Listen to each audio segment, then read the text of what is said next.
You are tuning into The Deal. I'm Danny Brown, and every week I interview the best real estate agents in the world and talk about seven-figure commissions, celebrity and high-profile clients, and the craziest real estate stories you could ever imagine. Enjoy this week's episode.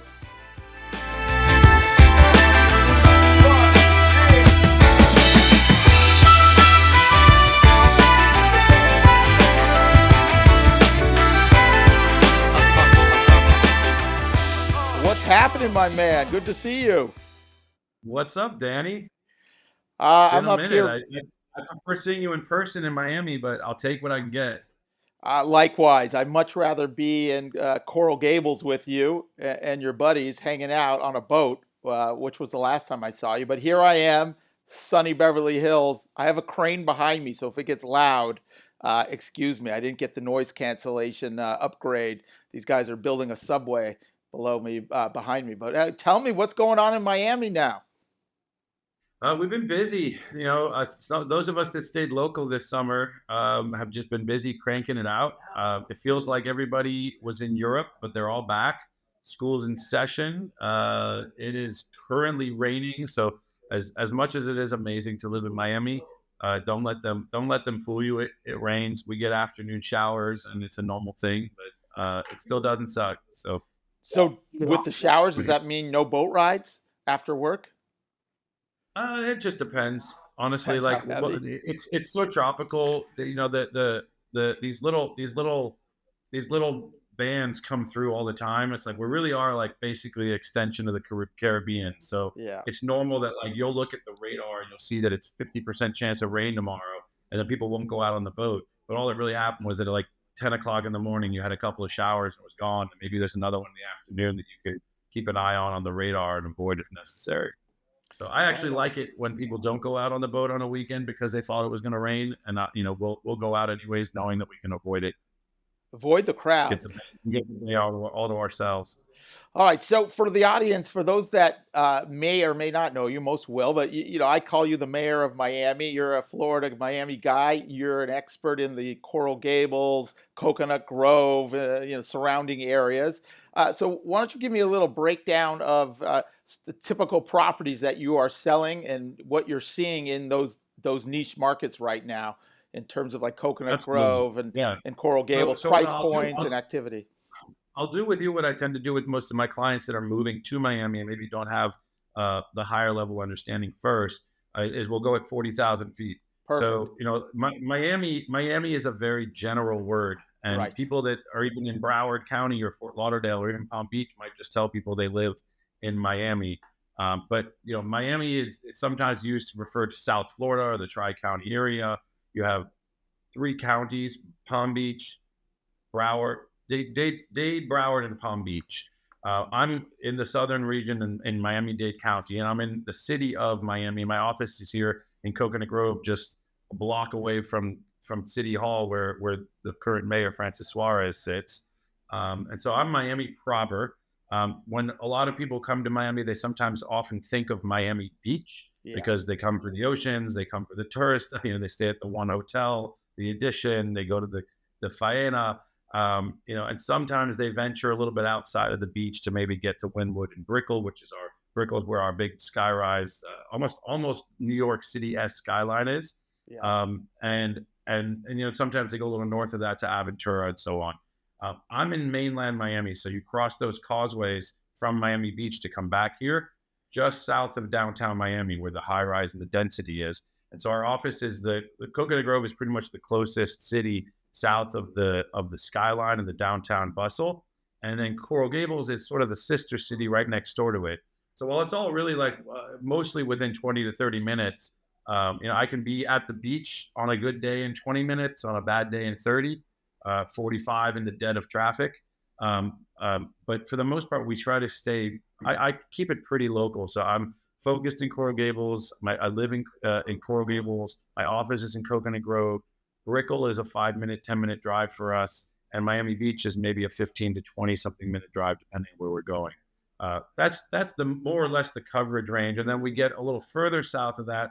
We get into suburbs like Pinecrest or South Miami, Old Cutler, Palmetto Bay, and so Love but those are Pinecrest. true Miami locals that are really moving suburb away from South Beach, away from the ocean, and away from the downtown scene. Yeah. So my focus being in the Grove, Gables, and Pinecrest area. My kids go to school in Pinecrest. A lot of the great private schools are in Pinecrest. I try to keep that focus here. Summer is always a little slower for us. I think that, coupled with the interest rate environment that we're in, and maybe a little bit of the election seasoning, has definitely brought a slower last couple of months into Miami.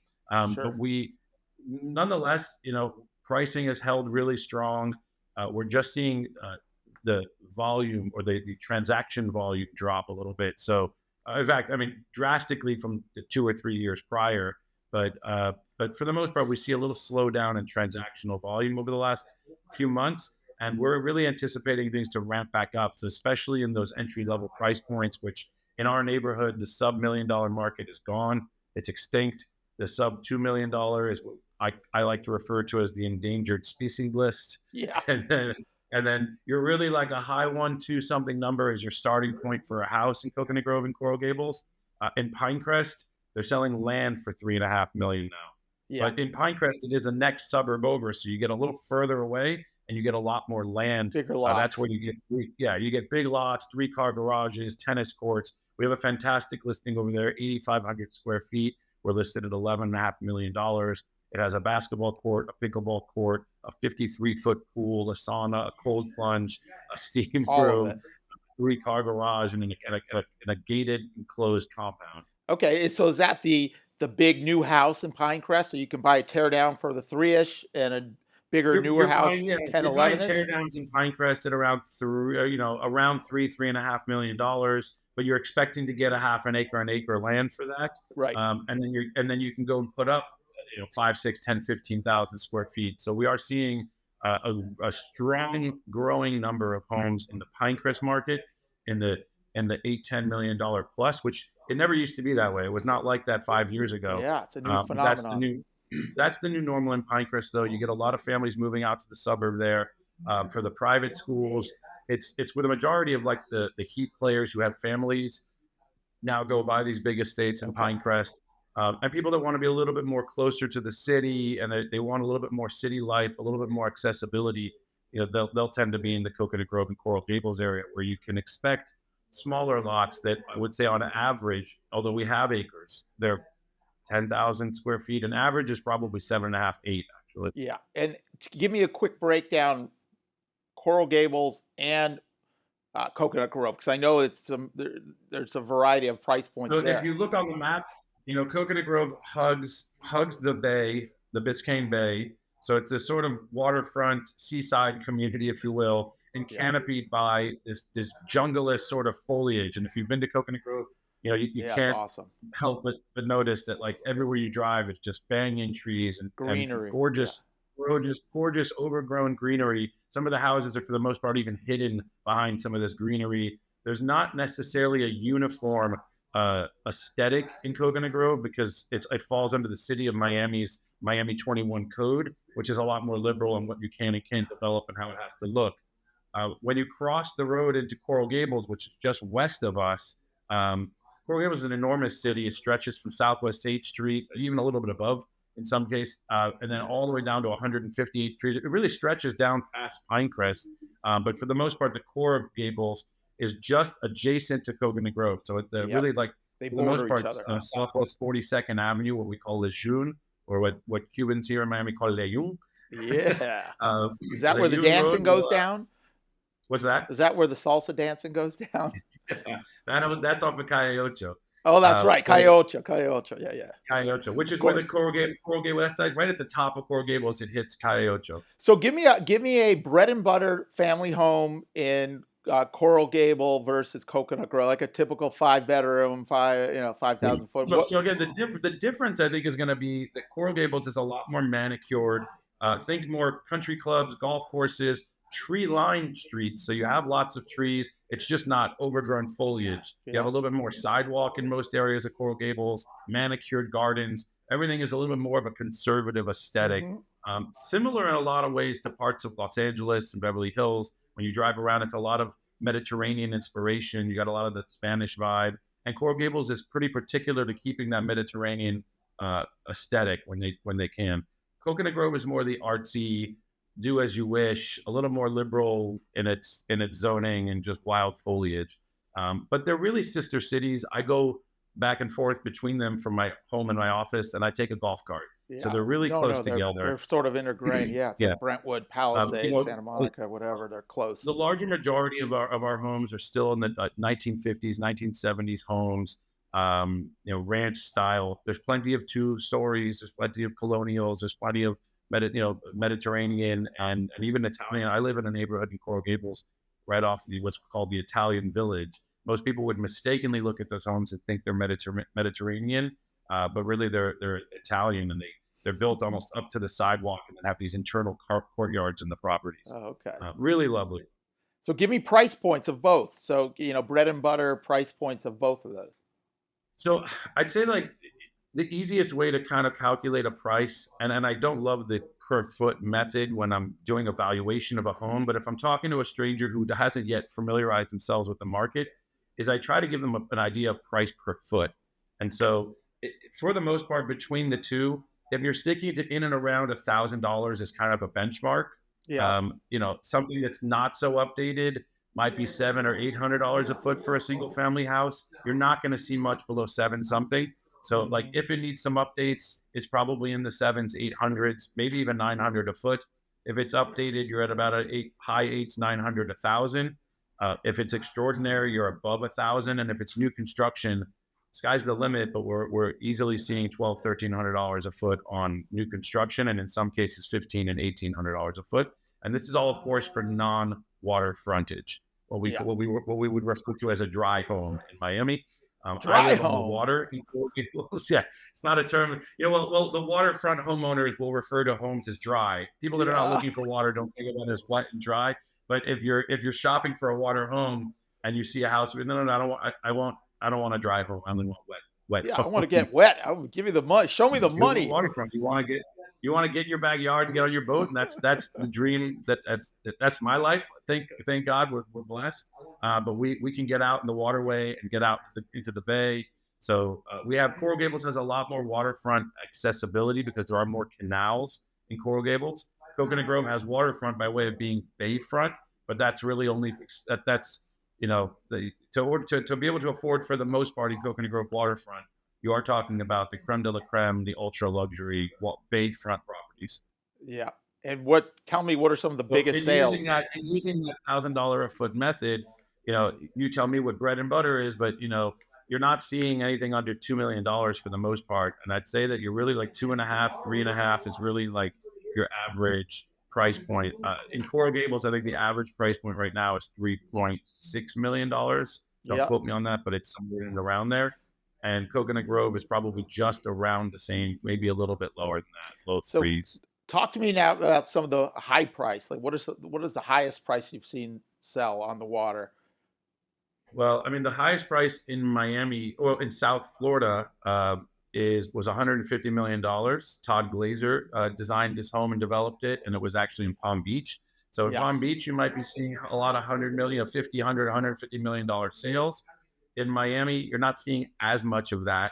But depending on where you look, Indian Creek is where Jeff Bezos just bought Indian 3 separate properties. He's got almost $250 million between 3 properties that he's bought there, 70-something, 80-something $million. On North Bay Road in Miami Beach, we had a $40-something million sale for the husband of Diane von Furstenberg. He paid $40 million. It's a land value sale, and it's just on North Bay Road with a beautiful west-facing view. Getting into Gables Estates. In Gables Estates, which is like the gated community in the southern end of Coral Gables, that is almost primarily 95% of it is water frontage. They're about a half acre to acre lots, some of them. At that point, land value, we're seeing homes torn down at $27 million, and then they go and put new houses up. So with that said, you can still buy homes that aren't brand new, that are updated in Gables Estates in and around a 20-something, $30 million price point. But land value over there, you're not going to get under 15 anymore. Some big numbers. So talk to me, what is the biggest deal you've been involved with? You've done some big So ones. the biggest deals and biggest numbers for me are commercial real estate at 22 million. Right Nice. now, my bread and butter tends to be in the 3 to 6 range, which is just normal folk moving to Coral Gables looking for a house, and and again, you can't really find much under two. We do a lot of the $1 million, $2 million stuff. We do a lot of condos in Brickell and Brickell in downtown, and we even do rentals. I try to remind all my clients that we love to boast about our multi-million-dollar sales, but the singles and doubles, the real business of real estate, we're always happy to help with rentals, and we're always happy to do the $500,000 deals. It's just harder to find a lot of those in Miami. so Yes, like and so LA, our like sweet LA. spot is really my sweet spot is really that 2 something 3 million, 4 to 6 million. And Yeah, then again, I have listings in that 10 or 11 million space. yeah, those are also big. So what does that big commission check look like? What's the biggest check you've seen? Well, commissions are always negotiable, as the NAR has No, they're mandated. not with you. I heard it's 10% and up. But yeah, we see, thank God in this industry we work hard and we get rewarded well for it. And I think the strong float to the top. And we've seen $250,000 commission days. We've seen, I think our biggest commission, my personal biggest commission was just about a $300,000 commission. Ooh, baby, that's a good day. Yeah, just about a $300,000 commission. Those are based usually that's either a high ticket item or it's a luxury pre-construction sale, which the developers in their eager rush to sell and to sell out a lot of these new development sites, they tend to incentivize with a higher commission rate. And so pre-construction sales in Miami, it's not uncommon to get 5 or 6% as the buyer's rep. Oh, that's nice. Yeah, to get And some incentives. we to get bring we get buyers. emails where they're offering 8% now on Wow. like penthouse units that they're trying to offload. Again, I've never done one, and I think anybody paying me 8% is probably selling something overpriced. So Right, just reduce the price 5%. yeah, just reduce the price and give my client a better deal. I don't need 8% of a Yeah, condo you're not sale. fooling anybody. The client's going to buy it at the right price, so you might as well give them the discount. All right, so I want to get into some more personal stuff.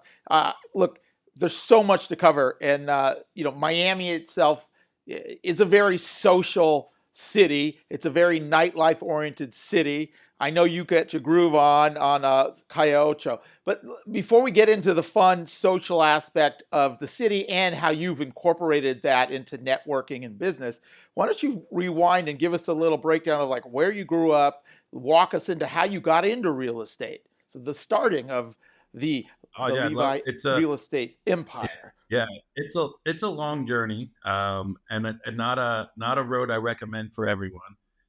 But I grew up in Miami Beach. I'm one of 10 children, so I have 9 Damn. siblings. I'm one of 6 boys and 4 girls Wow. from the same parents. Orthodox? How many are you, Dan? Did you grow up Orthodox? We did. I grew up Okay, Orthodox Jewish right. in the Chabad in the Orthodox Chabad community. Okay, that makes sense. 10 kids. That in of itself is an entire chapter in a whole book I could write. I could write multiple books on growing up with 9 siblings and what it's like to grow up an Orthodox Jew. Sharing a room with four of your brothers. That's awesome. It's a frat house. I grew up fairly scrappy. We had to be scrappy just to get it. Just to make sure you got dinner. You had to have alliances in our house, and so that by nature, I learned to work with people. I learned to build alliances and build relationships. And for me, growing up really Orthodox, the path that was set for me, had I followed it, was that I would go to yeshiva, I would become a rabbi. They would probably send me to some of my friends. As an example, one of my friends is the Chabad rabbi in Jackson Hole, Wyoming. My God, that could be you, a nice rabbi. That could be you. Would have been me, like there's Alvin Mendelson is the rabbi. Maybe that would have been me. Hey, you still are my personal rabbi. So a lot of people say that, but I like to go on full disclosure. This is being recorded. I am not a rabbi, but I can play one for you. You in do our play personal one. But yeah, that was the route that was sort of set for me. It didn't particularly play out that way for me. My parents got divorced when I was 15, and that gave me a lot of freedom as one of the older children where my mother's focus was on getting the younger ones through elementary school and preschool. I was already in high school. I kind of was able to do a little bit of, being honest, I took advantage of the situation and I kind of did whatever it is that I wanted to do, which meant that I pulled the ripcord on yeshiva. I left early, effectively making me a high school dropout. Okay. And so, I did not get my diploma in the traditional manner. I left at about the age of 15, and I got my first sales job via my girlfriend at the time, who worked in a restaurant. And this guy used to come to the office into the restaurant every day to get his lunch. And she said, "Hey, do you have a job for my boyfriend?" And he said, "What did he do?" "You can do anything. Just teach him." So he stuck me on a phone and taught me sales. He was a Wall Street guy who then later went into entrepreneurship, and he started his own uniform manufacturing company. And basically he had a guy out on the road selling stuff. He would stay in hotels and fly on planes and sell his product on the road to all these these nurses' uniform stores. And he stuck me on a phone and gave me a little recording device, and he trained me how to speak on the phone, how to sell, how to speak more effectively, cut out some of the clutters, the ums, uhs, your no's, and ifs. And he really guided me in my career as a salesperson and knowing how to effectively communicate with people. So that started just selling scrubs and uniforms, and then later evolved over the years into me working at different sales jobs, mostly on the phone, managing working in call centers, managing call centers, and that grew tired of me. But there are chapters in between then, because I did that for a couple of years. Then when my friends who were in high school were off to Israel to go on the March of the Living and to go to Birthright, I was not with them in high school anymore. But I attended one of those trips, fell in love with Israel, came home, quit my job, gave him 2 weeks notice, and packed it up and went to Israel with a backpack, basically. Oh, that's awesome. How old were you then? So I was about 17 at that time. High school age. So yeah, my mother wasn't particularly happy with it, but again, I was a fairly independent kid at the age of 17. I was already working a full-time job. I paid my own way for the most part to get to Israel. I didn't ask my mother for a dime, and I went there with a backpack and an open-ended ticket. I spent a few months living in Ir Hatikah, the old city. I started to learn a little bit of Hebrew, and I joined the Israeli army. You did? So that was as soon as I turned 18, I took it upon myself to voluntarily join the Israeli military. It was a learning experience. It was a learning experience. I learned Hebrew. I met a lot of great friends. I think I got some of the discipline that most people might get that I wasn't getting as a teenager off on his own. But it wasn't my cup of tea, being yelled at and told what to do. I didn't particularly like that much more than I liked high school. So I came back home. I got my GED. They jokingly call that the good enough diploma. Yeah. And I went to college.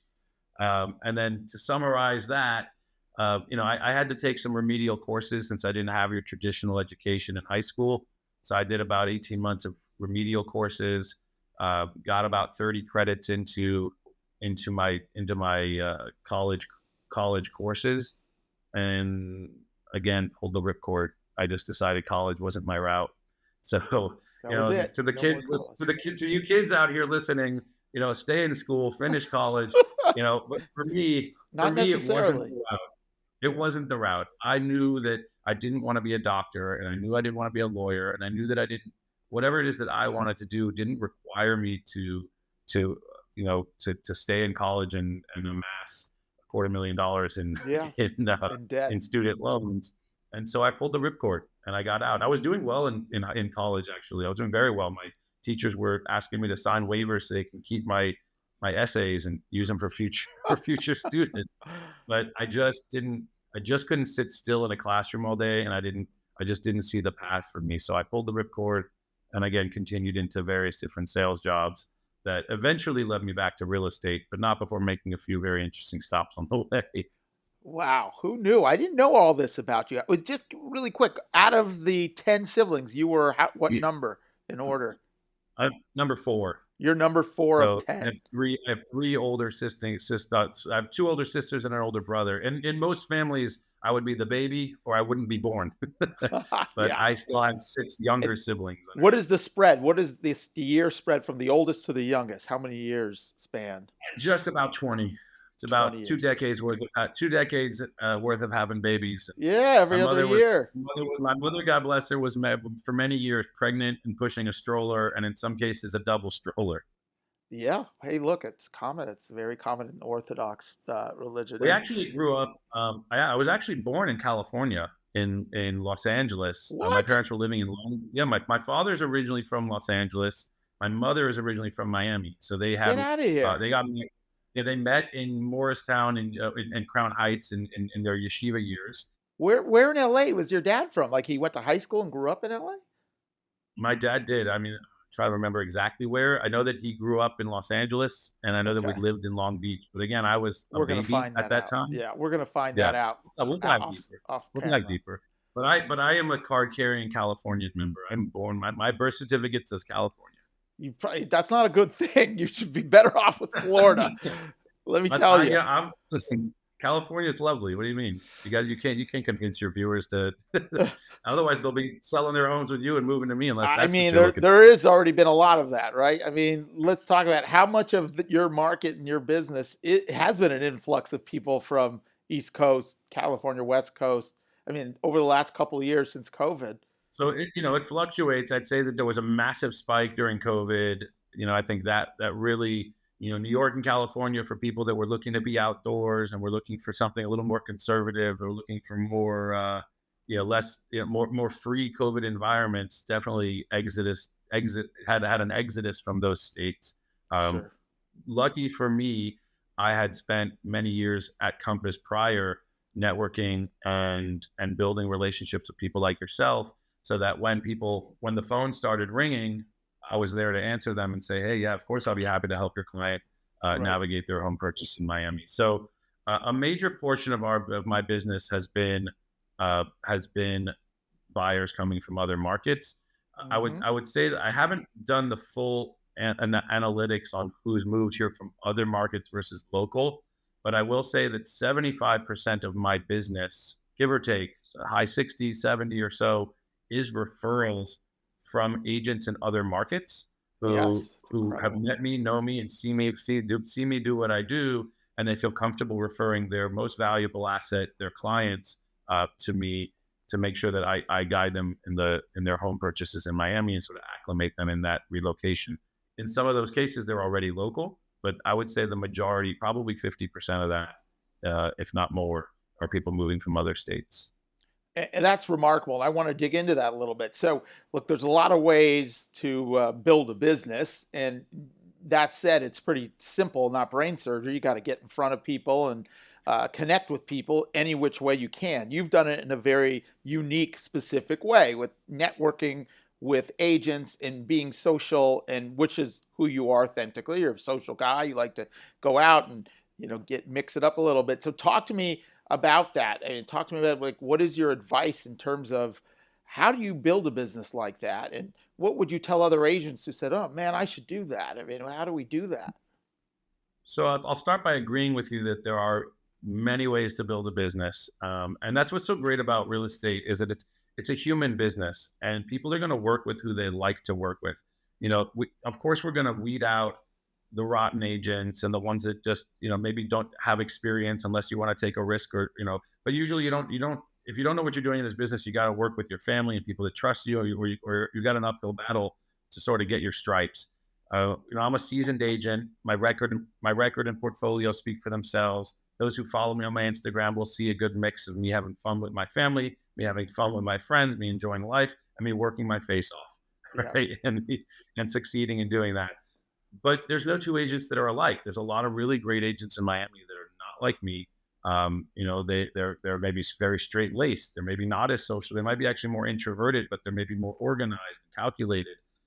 I like to have a little bit of a hybrid of all of those things. We are very organized in my team here. We do have systems and processes, but we're very human, emotion based, and we work with the human element. And so for me, having come out of the world of call centers, right? Like I manage call centers where you're calling cold, if you're lucky, warm leads, fairly hot leads, selling credit cards on the internet, not an easy thing to do. I was tired of chasing leads and always building these relationships from scratch with no trust. And it was not something that I wanted to continue doing, where you wake up and start calling Zillow leads every day, which by the way have a 3 or 4% conversion ratio. So you got to call 100 people, an average of 7 touches before you actually get a relationship or establish a rapport with them, and filter through all that to hopefully get 4 drops out of the bucket. It was not the method that I wanted to build my business on. No, but and some one of the people things I saw it. Yeah, and listen, and to them, good for you. I love, again, to each their own. Right, I want no part of that. I wanted to encompass this national network of rock stars and unicorns like yourself that I could connect with at the Compass retreats. I could go. We have little regional events, and when there's no events, I will go into a feeder market and create an event just to go meet the agents over there. In New York, didn't you just do a networking thing in New York that you host? Yes, we did. It was I started doing that on my own 5, 7, 8 years ago. It's kind of grown, and every year I go back. Now I have my roadshow buddy Aaron Buckbinder, who goes. He's my friend in Boca Raton. Aaron joined me. Aaron, big shout out. But Aaron's amazing. He comes with me now, and we kind of co-host stuff. This particular one, we went to New York. We had 250 agents come out just for a happy hour. We had put together a host committee of myself, Aaron. We had Allison Goodhart from DC. We had Jessica Sigmund from Greenwich, Connecticut. Matt Breitenbach, and Ben Glazer in New York, who was also coordinating other events, and we merged them all together. Yeah, Matt's coming on the podcast in the next week or so. So these are all Matt's great amazing. agents. He has a great podcast, the Disrupt, the Bat Disrupt podcast, amazing. So it's great. He's a great guy to have on. Yes. And so I basically leveraged that network by going to retreats, by going to my feeder markets. A feeder market being a market where people are inclined to be moving from, right? So New York, Miami, huge feeder. Los Angeles, Beverly Hills, Miami, big feeder, right? And there's other ones that might surprise you, like DC and Chicago. Yeah, I'm sure.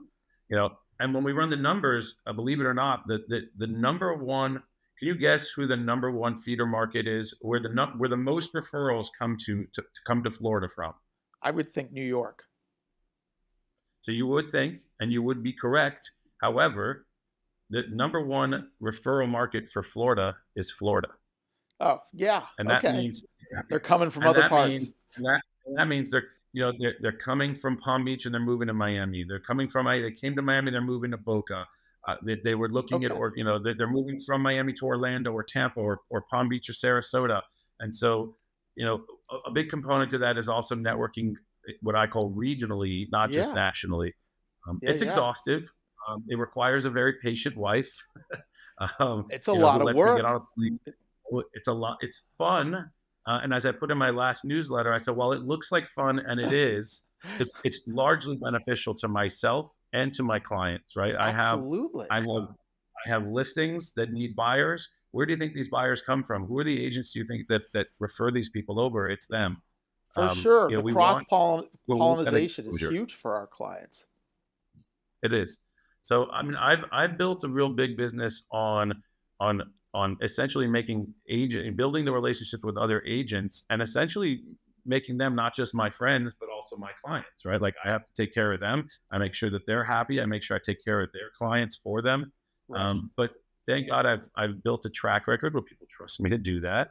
And they know that in me, they're going to get a professional who helps them navigate their home purchase or sale, and might also take them out and have a good time. That doesn't hurt.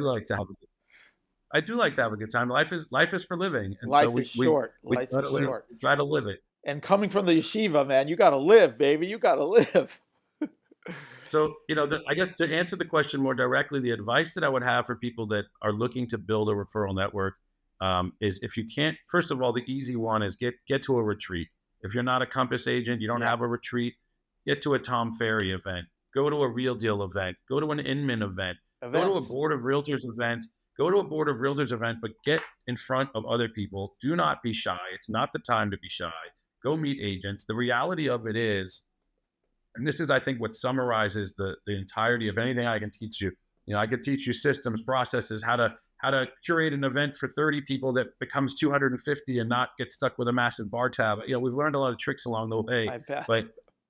But the true science behind it is what I call like just being the one agent, right? Most agents, if you were to poll somebody in Dallas, Texas, asking them how many agents they know in Los Angeles or Beverly Hills or San Francisco, the answer is going to be maybe one or two, and for most agents, and in some cases zero. When you reverse that, you realize that like there's at Compass alone, there's almost 3,000 agents in Florida. How many of them do you know? And you've been here, you've met with a lot of agents. Yeah. I'd say 15, 20, maybe a handful or two, right? But it's like, you don't need to know everybody, and it's impossible to have all the business anyways. The idea is to go be in front of people so that when the opportunity is there, you're that one agent that they know. And I've been successful in doing that. And you can do that by getting on a flight, going to a retreat. You can do that by going to a Real Deal event. You can do that at the Tom Ferry events. There's so many places to go and meet agents from other markets. And if you can't get on a plane and travel, use technology to do it. There's Facebook workplace groups. There's Facebook groups for realtors. And if you can, just start local, because again, get in a car and drive to Palm Beach and host a little happy hour for some agents. They're unlikely wanting to drive an hour and a half to come do a showing in Miami any more than I want to go to Palm Beach. I do not sell in Palm Beach. So building those relationships will certainly help you get those. Could be the best time and money spent from a marketing perspective. I mean, this is real marketing and time and energy. You're traveling a lot. The ROI I get on referrals and networking and building those relationships, it's honestly, it's unbelievable. But what's really more unbelievable for me is the relationships that I get out of it. I love meeting people. I love connecting. I mean, I just went to a wedding in Rhode Island for an agent I'm friends with in Greenwich, Connecticut, who awesome. I've traveled to multiple cities with over the last 8 years at all these different events. And we built like these true special relationships. I'm headed to Ixtapa, Mexico in November to go to another agent's wedding who's become family to me. And so, that's really, I think where I get the most joy out of it. Yeah, it's rewarding, building human connection and friendships. I mean, look, that's what business is. It's not just transactional at all. It's more about the human element, the relationship, the connection. And, I know if I go to Miami, you're the first people on call. I want to have dinner. Let's have dinner. And I'd imagine if you're in LA, we're going to do the same. I mean, it's important. And not only 100%. Is it important for networking, it's important just as a human being to be fulfilled and have these human connections. Yeah. It's a big part of life. Again, not to knock the Zillow agent or the agent that dials for dollars. Again, there's a different business in it. But for me, just a different. It's business. Like my grandfather told me, and I'll never forget this. And your grandfather might have told you if you were fortunate. But my grandfather told me to find something I love doing, and then find a way to make money doing that. Yeah. And for me, I realized, I'm good at sales, but the sales, the aspect of that I'm great at is the human connection, the authenticity.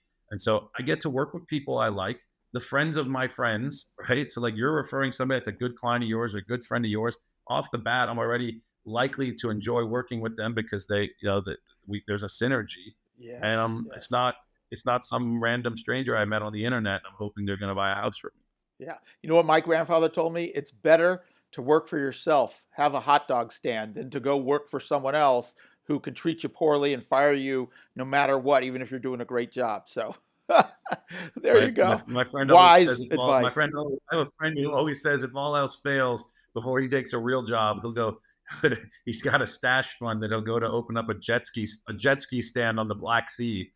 I love it. I say that. I'll open a surf shack. I'll have boogie boards, surfboards, and I'll just chill. Fiji, wherever. I could not agree with you more. All right. Like, the freedom of that. There's a meme I saw that said to all the kids who were spending time in the principal's office and you know which ones you are, the ones that stuff papers in your backpack without a folder. Yeah. They're like, how's your business? How's your business running? All right, I got to get into some fun, crazy Miami stories. I mean, look, Miami's a crazy, fun town. there's a lot of high profile people, celebrities, musicians, athletes. So, talk to me a little bit about a typical, hey, I got one. How about talk to me about your little favorite nightclub and what would be a typical, allegedly typical night of who may be at that nightclub and who you may be allegedly hanging out with at these nightclubs and allegedly maybe inviting me to hang out with. Just creatively speaking, of course, no names. Yeah, well, I would say this, yeah, we definitely have a lot of famous people, probably not more than you have, though, to be honest. I mean, California is star-studded. I'm not one to particularly be starstruck. Humans are just humans to me, but we do have a lot of nightlife, and the nightlife that most are used to, like the biggest names in Miami, are Live or Space or 11, which is part nightclub, part strip club, but it's a very Miami thing run by these guys out of Chicago. It's the big show, but it is a super club and it's 24/7. Live is open till around 2 a.m. So people will party at Live till 2 o'clock in the morning and then roll off into Space or 11 and party until the sun rises. Okay, who's at 11? Just tell me. I know. Just tell me who's there. But I mean, 11 is, again, as much as it is a strip club, it is a super club, and you will have names there that are, 50 Cent plays on stage there. Nicki Minaj has played on stage over there. Snoop Dogg has played on stage over there. And so you see a lot of very interesting people come through there. For me, that's like, partying to the Live 11 Space, level is reserved for very special occasions because I do have a family and I do have to work really hard. Of course. Getting partying until the sunrise is not in my daily repertoire. But a really nice evening for me might be a really nice, one of many nice restaurants that we have in Miami Beach and Coconut Grove or Coral Gables. And the location of that's less important to me as like ending up at something like the living room in Faena and listening to a live jazz swing band. Yes. While you sit on these like 1950s, vibe so felt cool. sofas, and they have the whole show, and that's phenomenal. A little road less traveled. I love Calle Ocho. So you have Little fun. Haiti, Little Havana, which is just west of Brickell. I mean, you could be from Brickell to Little Havana. Calle Ocho section right there. is an 8-minute Uber drive, Oh, if that. Best. 8th Street just goes right into Brickell, actually. So where Brickell City Center is, just go west and you're going to hit Little Havana. And they have great little Cuban restaurants, great little Cuban-like restaurant nightclubs. They have Ball and Chain, which is I think it's one of the oldest liquor licenses in the city of Miami. And, on a Thursday night, for example, at 9 p.m., they start, on a Sunday night, they'll start with salsa classes at 9 p.m. Oh, fun. By 10 o'clock, 10:30, everybody's got the flow and the whole place is on fire. Everybody's salsa dancing. They bring out, the dancers on the stage with the big feathers and there's confetti everywhere. And it's just energy. It's just a really, really great time. That Miami energy. There's a restaurant we went to, a few couples. There was about 4 couples. We went for one of our friends' birthdays, and it's called La Trova, Latrova, La Trova, and it's rated as one of America's top 50 bars because you sit down for a delicious Cuban dinner.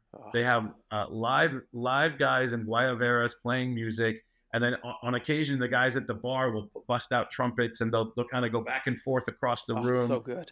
It's a lot of fun. Everybody's having a good time. You can get up and dance. You can eat dinner. And if you book a late table, you'll get through that show. And then at midnight, the back room opens up, which is their 80s themed nightclub. And it's all like neon lights and very 80s music. Fun spot. And then you go from being in this like very Latin environment to this huge, 80s party. So we went to a late dinner. We stayed out till about 1:30 in the morning. And that's like, a perfect casual evening for some Miami folk who have babysitters at home. Yeah, Miami's got such good energy. In the real estate front, what are some of the craziest things you've encountered in your job in terms of crazy clients, high-profile clients, weird things, crazy agents? Any stories you can share? Any people that come to mind? What's funny? What's funny is that the craziest things are the small details. It's like the little things that happen that you just, you just can't plan or budget for. It's not, for me, we haven't had any atrocious things happen, but it's things that you have to look out for in Miami. mold is a really, we always, it's humid. We went to a brand new house and we thought it was a perfect slam dunk deal. And we inspected the house and we found that the whole crawl space is covered in mold because Oh of no. construction defect. It's like those are things that Oh, we protect our mold. clients from, that we look out for. But I can't say that I've ever had anything absurd happen to us in our business. It's always just a series of little details that if you don't pick up on, little things can just blow up huge deals. Yeah. So Yeah. I wish I did have some more crazy stories for You're you. just not You know, I, sharing. You're just not sharing. It's all private. Anything you can share in terms of high profile people you've come across or worked Miami is a with? little weird. I mean, I did have a property we went to sell. It turned out the seller didn't own it. Oh, that's You weird. know? That's crazy. It appeared as though he owned it, and it really wasn't. It wasn't as shady as it sounds. It just, he never went through probate to inherit the property that he thought he had, that he owned. He thought he just got the business because his next of kin passed it on to him. And that's, you have to go through a probate process. And so, he was able to get through all the paperwork as though it seemed like he owned it, but come What? closing time, guess who doesn't own the unit? I guess what more is, like, that was only the final straw.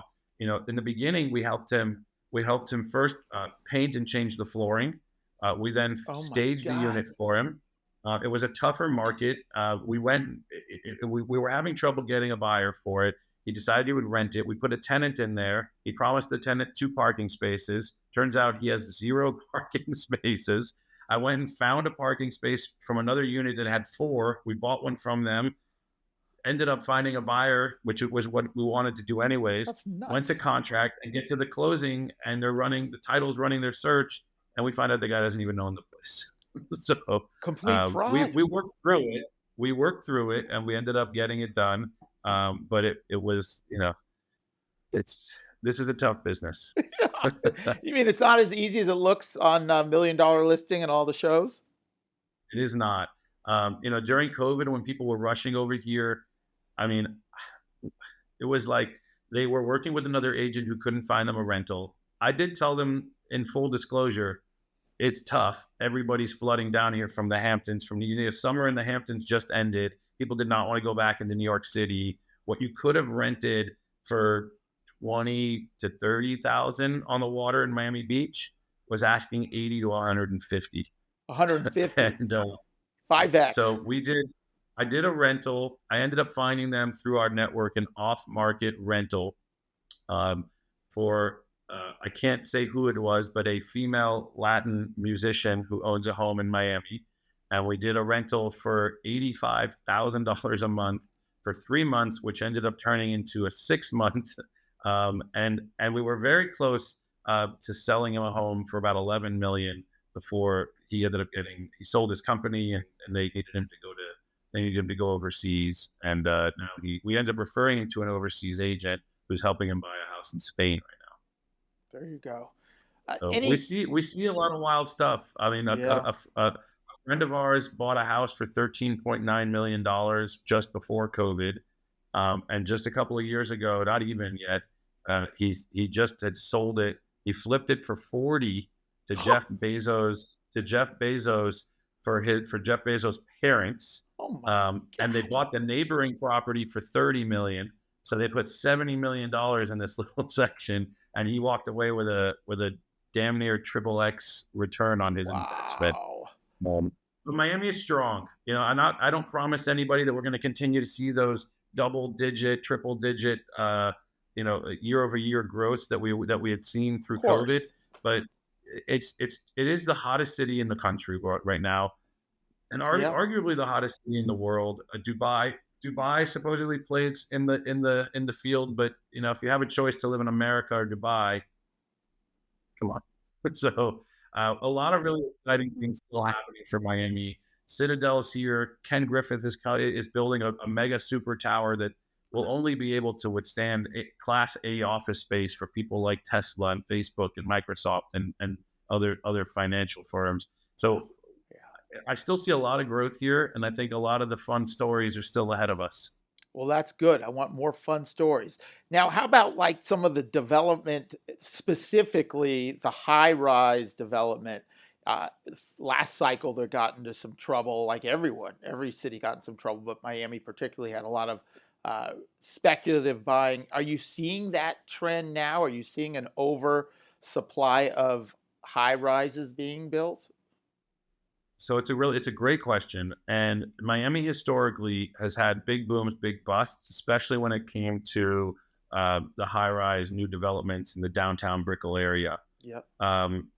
They're certainly developing a lot, and a lot of big brand names. From Mercedes-Benz to World of Astoria to Bentley to Armani to Ferrari, to Aston Martin. Mercedes. Yeah, what's with all the is doing cars, all the brands? Yeah, I think it just became a trend that when you're buying or investing in a property and you don't know the local developer, sticking a brand on it gives people a lot more comfort. But the developer ends up paying somewhere between about 8 to 12% of revenues to the brand for borrowing their name. So there are developers who are tried, tested, and true who refuse to put a big brand name on theirs because they'd rather take that savings and put it into affordability and pass it on to their clients. Yeah. But we're seeing a ton of development. Yesterday, I did a live interview at the Community Newspaper Studio, which you can see on Community Newspaper's website if you click on videos, if you just search Levi Meyer and Vicky Lopez.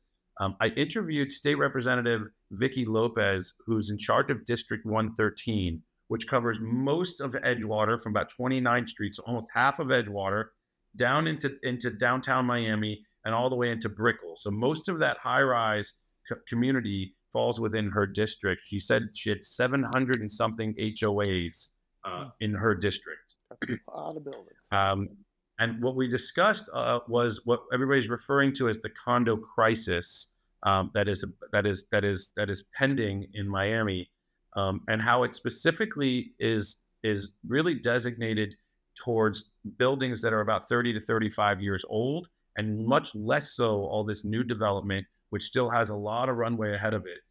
Due to the Surfside Champlain Tower collapse, that tragic incident that happened in Miami a few years ago, when an event like that happens, legislature comes in and says, what do we got to do to make sure this never happens again? Right. And so we brought Vicky on the show to kind of shed some light and get some clarity on what's happening with this legislation. But ultimately, for buildings that are over 30 something years old, they are going to be required to do a building recertification by the end of this year. They all have to do an engineering study by the end of this year. And then they have to, and at that point, it'll be determined that they need to start having assessments on hand to be able to, until now, buildings could choose whether they wanted to put away money for these big engineering issues or not. And that is no longer going to be the case. Now it's mandated that the but clause has been removed, but you can waive it. No more. And so that's going to have a huge impact. It's causing a stir, and I think it's going to have a huge impact on a lot of the older inventory that we have, that 1970s, 80s, even 90s inventory. There's a lot of that too. There it is. Well, 75% of our condos fall within that category. But we talked about it on the show yesterday, and the reality of it is we don't, if anything, I see this new condo as strong. There is going to be a lot of inventory, but they sell most of it fairly quickly. And I think as people exit from these older buildings, they're more likely to push and create more demand for these newer buildings, and that's sort of out with the old, in with the new. So I do think you're going to see in these older buildings, you're going to see massive assessments. The people that have been living there for many years and bought for a few $100,000, we're talking about assessments that are $150,000, $200,000, or $300,000 in some cases. Like in some cases, the value of the condo is equivalent to the assessment that they're going to likely get in the next year or so. So navigating that is going to be very complex. I think there are going to be huge opportunities within that, but with opportunity comes a lot of risk. I think developers are going to be the first to sort of line up and put their bibs on and sharpen their knives and try to go in and pick up some of these older buildings to put in more new high-rise. Yes. And so I'm not a huge believer that the luxury market or the new construction market is going to take a huge hit. I do believe that in that, for the remaining 75%, a lot of those older buildings, I think it's definitely time to pay attention. If you're buying, it's really important to understand where they stand with their engineering studies, where they stand with their reserve studies, and just really just knowing how to navigate that is going to be crucial. And we're seeing that inventory is starting to skyrocket to the extent that they are calling it a looming crisis. And I Totally, think we are going for to see it sure. very difficult for a lot of those to trade. I'm You not said, sure how that will affect. oh, I was just saying, in terms of what is the year? Does it have to be a certain age? You said 30 year, but is it after a certain year? Right now, they're saying all the buildings have to go through a study to make sure that and they're all going to be required to have to have reserves for anything that comes up in their study. So if it says, hey, the roof it has a 10-year lifespan, they need to start putting away money so that when they hit that 10-year, they Yeah, have the money the for reserve it, study. But you're right? And saying that's going to be mandated. not just old buildings. You're saying all buildings? All buildings will have to go through the main study. But the new requirement is, it used to be a 40-year recertification, and for that engineering, Yeah. and now it's going to be a 30-year, and they're talking a 35-year, and they're talking about making it a 30-year. So it's changed. Like, now the buildings have to do it sooner than they would have had to otherwise. So this deferred maintenance that if a building was built, let's put an example, in the 1990s, right? If it was in 1990, they wouldn't in theory have to go through their 40-year recertification until 2030, right? Yes. That's got pushed up now. Pushed up. And So that's all huge. that deferred maintenance, just like your house. If you did a little here and a little here and a little here, then you get a problem, no big deal. But if you just deferred everything for 30 years and all of a sudden you got Yeah. slapped with this major issue, it's not a pleasant side of the Miami real estate. But No. it is reality. The legislation is there to keep people safe, to make sure the Champlain Tower collapse like that never happens again.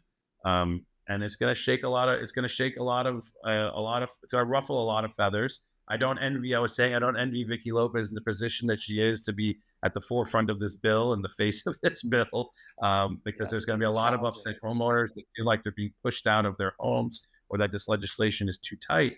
But as they're going through this process, they've found a lot of buildings. They've found several buildings that had to be immediately evacuated because they're practically being held up by toothpicks. Oh my God.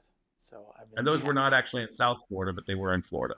yeah. So that's going to be a very chaotic upheaval moment in time. It'll be interesting, as every time there's chaos, there's opportunity, as you said, and what the builders are what angles people are gonna come in. And in terms of that sort of real estate, and this may not be an easy answer, but if you are an investor that goes in and buys out a building, for example, are those buildings allowed to be torn down, or do they just have to be retrofitted and restored, or is it case by case? You can do either or, depending on the area, depending on the zoning.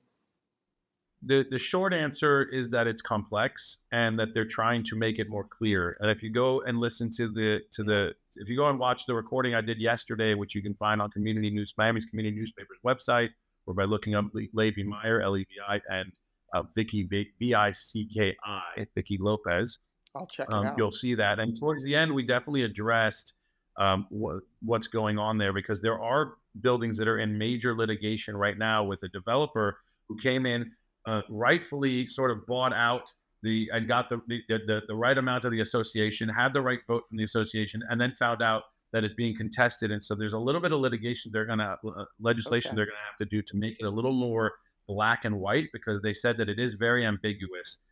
There's a way to do it. It's done. I mean, a lot of the new developments you're seeing used to be older buildings in Miami. We don't have much more land. We ran out of land. There's not a lot of vacant lots They're left not making here. more land in Miami. Correct.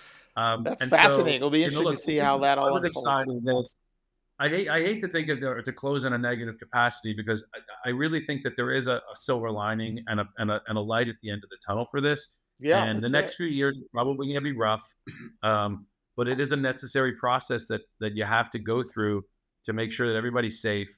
And I think we're going to come out of it on the other end with really strong, with better buildings, with better regulation, with better transparency as well. And it's not just the buildings, and they're cracking down on the HOA managers, making sure that they get certified, that they go through training, that that they know how to run a building of this caliber. So it's just going to ultimately make it all better. And I think it's part of Miami's growth process, where I think through COVID, Miami was a young city, and I think through COVID, we had a major boom that brought us out of adolescency, and we're, Miami's blossomed and it's sprung. It's no longer a baby, but we still have some growing up to do, and I think that's part of this process and becoming a major city and a major player on the global market.